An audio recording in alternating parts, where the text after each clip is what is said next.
وقتی انسان که میمیرد ملائکه ها پیش خداوند بدنشتنی خداوند میگویم خداوند به نزد بنده شرمنده آوردیم، ندارد طاعت همراه چنین یک بنده آوردیم، پریشان و تباهکار و سیهکار و پر از عصیان خلاف یک بنده عاجز پر از فتنه آوردیم. حریصی روزگار و مال و جاه و پیروی شیطان کنون از چنگ شیطانی لعین اشکنده آوردیم. اگرچه او گناهگار است چرا یک نام غفار است، بکن عفوش حیران است کفن پیچانده آوردیم. ندارد دیده بینا، زبان گنگ است کرگوش ها، گناهش را تدانای دو پایش بسته آوردیم.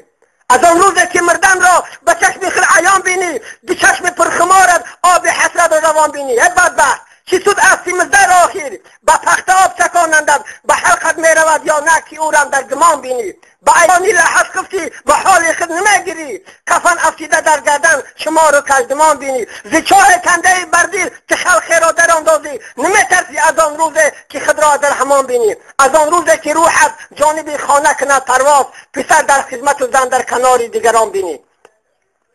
دنیا دیده سینا کسان راضی شده، گوسال رئیس مردگاه قاضی شده است.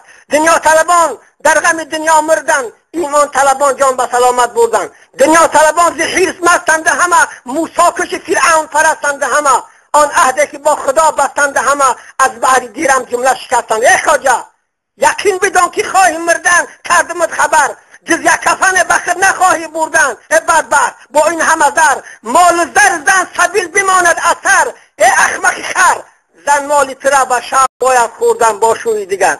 ای خواجه در این جهان چرا بخبری، روزانه شبانه در طلب سیم و زری. برنده که در این جهان یک کفنه، این هم بگمان است که بری یا نبری. اگر در قلعه زرین ای بدبخت شهنشاه جهان باشی، بگوری تنگ فردا زیر پای مردمان باشی. اجل خاکت کنه گر رستم صاحب کرام باشی، شوی نابود اگر از سرکشی در آسمان باشی.